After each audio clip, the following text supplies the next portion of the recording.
Hello. My background's a little bit different today because I am traveling. My husband and I are in San Francisco with his family, doing a little bit of touring and then also visiting some relatives. So I thought I'd film a quick video while my husband was out of the room. This video is a budget breakdown of everything my husband and I spent and saved in the month of July. And we had set a goal for ourselves. Number one, not to eat out in the month of July. And number two, we did this low buy in order to save $6,000 toward our emergency fund in the month of July. So in a minute, I'm going to go over everything we spent and saved. We did have a pretty crazy month with a lot of unexpected expenses that came up. And spoiler alert, we did not meet our goal. However, we did get pretty close. So I'm excited to jump in and show you all the things we spent and saved in the month of July. Okay, so here is our July budget. This box at the top is income. I've got it separated into 3 parts. And if you can hear the vacuuming, I'm sorry.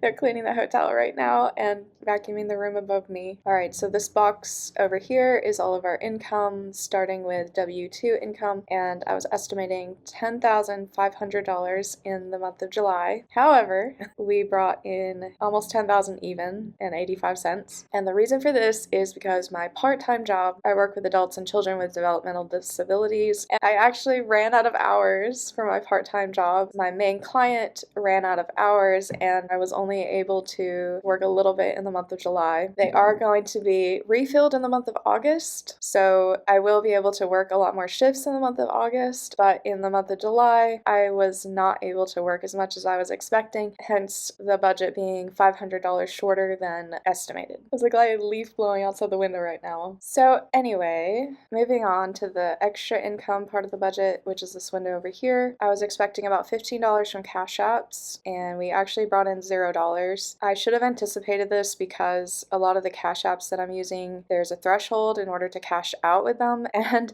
we didn't reach those thresholds in the month of July, so we weren't able to cash those out. Next, yard sale. I was anticipating 20. I actually brought in 0. So I mentioned this in one of my other videos, but I'm not actually having the yard sale until August. I don't have a yard right now, so my sister-in-law and I are throwing a yard sale together, and we haven't done that yet. So that was $0. Next, high yield savings account interest. We were planning to bring in $55. We actually brought in $86.38. As our emergency fund grows, so does the interest, and right now we're split between Marcus high yield savings account and Ally. So that was a lot higher than we were expecting, which is great. Next is credit card cashback. We were anticipating $60. We actually brought in less than we were expecting, so $44.47. Similar to the Cash Apps, some of the credit cards that we have, you're not allowed to cash out unless you have a minimum of $25 or somewhere around there. So we did not reach those thresholds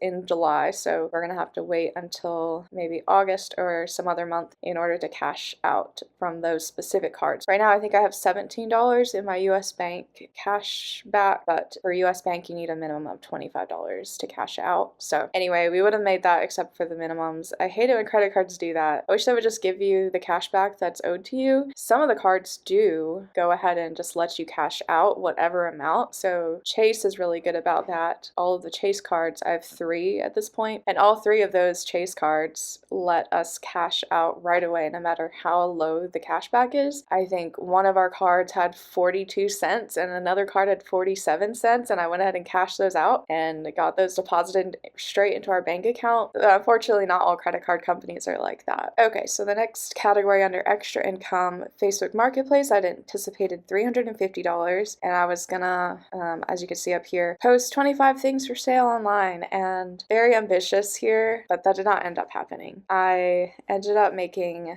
a ghastly $0 on Facebook Marketplace, and when I say Facebook Marketplace, I'm including all online resale sites. Anyway, I have some kind of a mental block with posting on these sites for some reason, and I'm not sure what's going on there. It just feels so hard to pull out each item and photograph it, figure out how much to price it at, put a description, and I know I could use ChatGPT or some other AI software to do this, so it isn't that hard. It just feels really hard and it feels really time consuming, and I do work multiple jobs at this point, and it just feels so hard when I clock out of work to take on these projects on top of YouTube, which I do during my off time. And now that I think of it, during the month of July, I also did a pantry challenge, which required a lot of cooking from scratch in order to save money on groceries and use up stuff in our pantry. So a lot of my spare time was spent cooking and filming it and editing and posting videos on YouTube. So there was just a lot going on last month, and I think it's a combination of kind of a mental block with the online selling and then being just so busy and a little bit burnt out and overwhelmed by everything going on. So next month I'm going to be selling a lot of stuff in a yard sale. So maybe that will solve the problem. Maybe I'm just not an online seller sort of person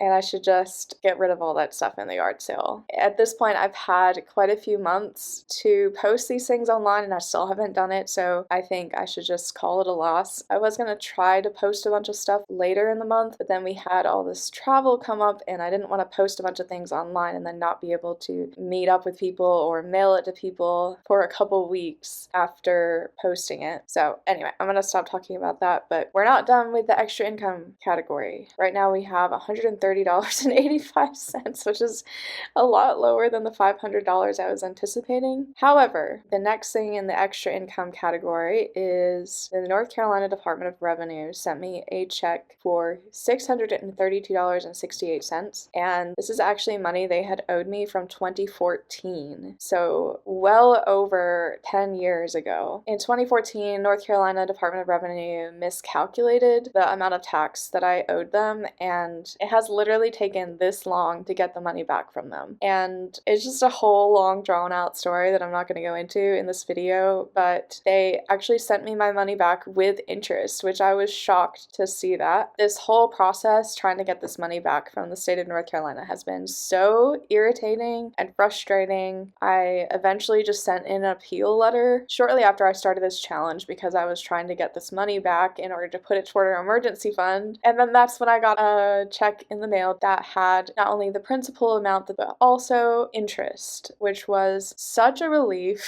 It all worked out in the end. It just took 12 years. So anyway, moving on. If I hadn't gotten this check, the extra income for this month would have been really low, but thankfully this happened. I got my money back. It's all good now. Moving on. So the next category under extra income, the final category, is $40 for Moana, the movie. My younger sister, her birthday was in the month of July, and she was really excited to watch Moana, and she wanted to watch it with all her nieces and nephews. So my husband and I covered tickets for everybody, and then my mom paid me back $40, which didn't quite cover all the tickets, but it was really helpful to have that. All the extra income added up to $803.53. Thank goodness for the North Carolina Department of Revenue check. So then moving on to sinking fund, I did grab $38.43 out of this fund, and I'll talk more about it later, which brings the total income to $10,842.81, which is truly an astounding number. I'm used to seeing more around the $7,000 to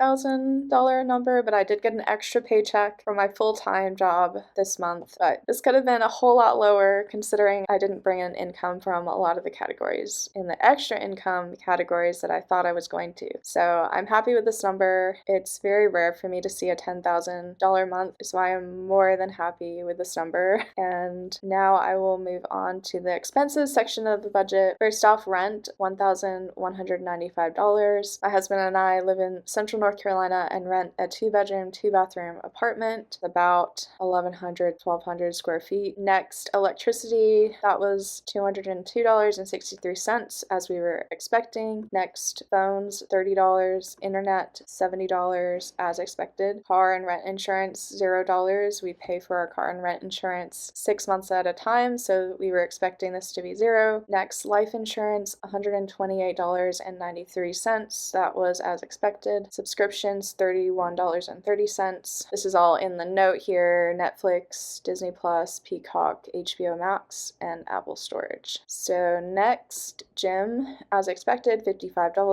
Beauty, it was a slightly lower here, $46.40. Gas for our car, this was also lower than expected, $153.87, so under by $46.13. Groceries, we spent $828.24, which is about $121.76 under budget. I worked really hard in this category. I cooked almost all of our food from scratch. We paid for a bunch of food and drinks for a 4th of July party for my nieces and nephews, and about 14 people were there. I also got together with a bunch of my siblings and we celebrated all the July birthdays, and I provided a cake for that, which I made from scratch. As I am going to talk about more in my pantry challenge video, we ended up spending about $750 only about 10 days into the month of July, and so that's when I decided to do the pantry challenge, and we actually did make it under budget for July, which is great. Next is supplements. We had anticipated $0. We actually spent $533.97. You're probably wondering why. So I put a note here. We ran out of one of the supplements that we take every single day before bed, which is from the company Euphoria. It's a magnesium sleep drink with 3 different types of magnesium in it. It's just like a powdered drink supplement. I'm not sponsored by Euphoria. I just really love their product. But yeah, my sister has been drinking it too, and so we ran out sooner than I was expecting. Unfortunately, the supplement is pretty pricey, so once we ran out, I went and ordered a 1-month supply, which is about $125.73. I also ordered a little bit extra because we were going to be traveling, so I wanted the little travel packs. Then, maybe like a week after I made that purchase, I got a 40% off coupon, and they never put their products more than like 25% off, so I jumped at the opportunity to just stock up on this supplement and got probably about 6 months worth or more. My husband also spent $40.82 on sleep gummies, so that was also unexpected, and we ended up spending $533.97 this month on supplements when I had been anticipating $0. But now we don't have to buy our sleep supplements for the rest of the year, and we got a lot of it at a steep discount, so I'm actually pretty happy with this purchase. Next, pharmacy and medical. I had anticipated $250. We actually spent $386.55, and that is for, I wrote a note here, our prescription meds were $36.72, doctor's visits $265. One of these visits was a payment for a procedure that I'd had in the month of June, and the other doctor's visit had a copay. Lastly, Costco, $84.83. They had put their allergy meds on sale, and Costco has the cheapest generic Allegra prices that I've seen anywhere, and their already discounted wholesale price was discounted even more, so I went ahead and bought a couple bottles of that. Alright, so the medical slash pharmacy category went a little crazy in the month of July, but it was all stuff that we needed, so I'm happy to spend that. So next is our eating out category, and my husband and I had a challenge to eat out 0 times in the month of July, and we actually did achieve that, so I'm super psyched about that. Next, entertainment, I budgeted $30. We actually spent $42.51, and the thing that pushed us over budget slightly was the trip to see Moana with my sister and nieces and nephews, and then my husband's parents invited my husband out to see the Odyssey at the IMAX in our area, and his parents generously covered my husband's ticket, but my husband wanted to buy a drink, and that was around $10. The next category, personal spending for me, and I'd planned to spend $0 in July. However, I ran out of a couple makeup and skincare products, and one of my no-buy rules was I was not going to replace any skincare or makeup unless we brought in enough money to cover it. So since I was about to go on a trip, I decided that I would buy it in the month of July instead of the month of August, since it was a 3-paycheck month in July, and it did technically fall within my no-buy rules, so I spent $38.43. I also ran out of my foundation and primer, but I didn't replace those because instead I went to the mall and got samples of my makeup products, and they gave it to me in these tiny little containers, but it was just enough for the trip, so I brought that on the trip instead of replacing the full-size bottles, which I will eventually replace the full-size bottles, but I only needed that makeup for this trip, and I wouldn't have been able to bring the full-size bottles on the plane anyway, so I went ahead and just got the samples for the trip, and that saved me a bit of money. Next is personal spending for my husband. husband. He was anticipating $150. He actually spent $235.28, so $85.28 over budget. I think he bought a video game that he had planned to buy for his birthday, but it didn't come out until July, so that put us a little bit over budget. Next is household. I had budgeted $25 and I was racking my brain trying to think of stuff that we needed in the month of July, and I couldn't think of anything. But we actually ran out of almost everything, so my mental calculation was wrong. We needed toilet paper. Oh, I actually put a little note here. So we needed toilet paper, we needed detergent. I didn't want to go to Costco and buy a full-size bottle of detergent, so I went to the Dollar Tree and they had the same brand except in a smaller jug, and ended up spending $10.68, which I think was definitely a good value. Next, we had to replace paper towels and toilet paper for $44.60. This was at Costco. We also ran out of our all-purpose cleaner, window cleaner, we ran out of stain remover, and I also needed stuff for my garden, so we ended up spending $73.93 on all that for a total of $129.21, which is $104.21 over budget. And I'm cringing a lot at this number, but the good news is that we don't need anything next month for sure. Famous last words.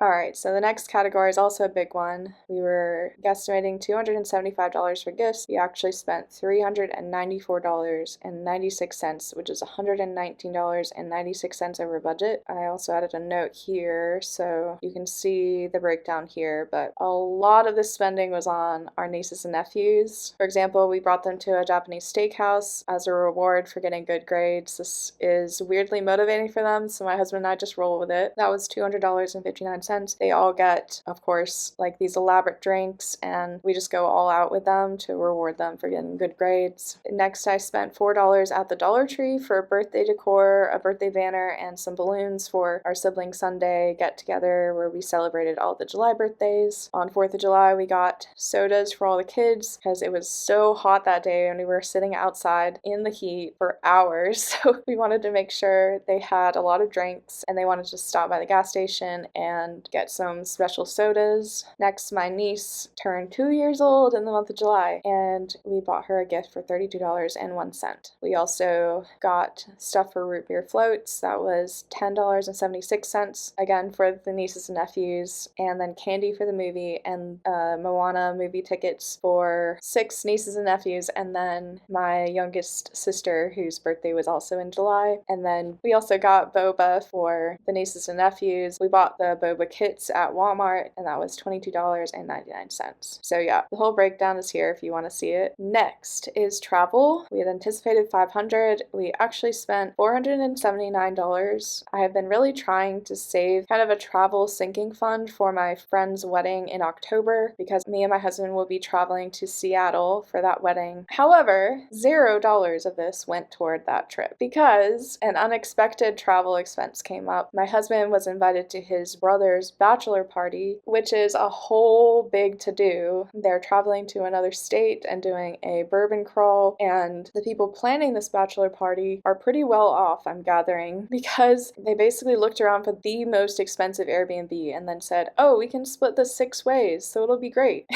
And my husband's portion of the Airbnb, which is only for a couple nights, was $479. And this Airbnb apparently is loaded. It has a virtual golfing screen, it has a bunch of activities to do inside the Airbnb, and then this $479 is only for the accommodations. They're also going to be having meals out and activities out and doing a bar crawl, and I'm actually honestly scared to see the price tag for this trip.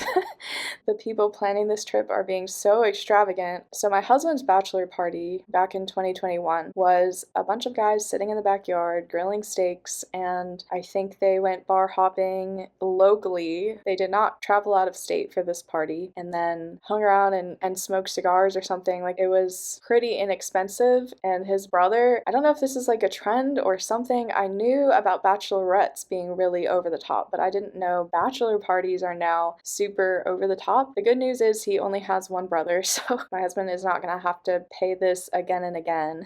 in the future. It's a one-time thing. However, these expenses, while it's totally fine for them to choose to do these things, we just weren't expecting this. We weren't planning for this at all, and this expense kind of just came out of the blue for us. So it was a bit of a surprise, and I'm a little bit worried about how much more we're going to be spending on this bachelor party. But I know that looking back on this, he's not going to remember the cost. He's going to remember celebrating his brother, and that there's more value here than just the price tag. So my husband and I sat down at some point, and he is going to curb expenses as much as he possibly can. The rest of this spending is going to happen in the month of August, and because of that, I put our travel budget really, really high just to be prepared, but I really have no idea how much this is going to cost. But we'll find out pretty soon. Okay, moving on, because this video is turning out to be very long. Next category is fines and fees. We spent $0. Next, car repair. We need to change the front tires of our car, and we're planning to put aside $500, but because of the other expenses, we put $0 here. And basically that money went towards supplements this month. The month of August is when I turned 40, so there's also a lot of expenses involved in that month. We may have to purchase the tires in the month of August, and that would potentially be a huge blow to our emergency fund that we've saved up, but tires are very important, so I'm going to do my best to prioritize them over other kind of frivolous spending. Next category, student loans, $230, and that was as expected, as well as our only credit card debt, a mattress that we purchased on a 0% APR credit card. That was $63 in the month of July. And next, emergency fund. We had a goal to put $6,000 toward our emergency fund in July. We didn't end up having a lot of expenses in July, so we didn't quite make this goal, but we got really, really close. $5,497.08 went toward our emergency fund in July. And even though I'm disappointed we didn't reach our goal, mainly because of spending that we made, I am so stoked that this number is so high. And right now our emergency fund is sitting at $20,106.87, which this fund was at $0 earlier this year in the middle of March, and we're now at over 20K, which is so amazing to me. That is like blowing my mind.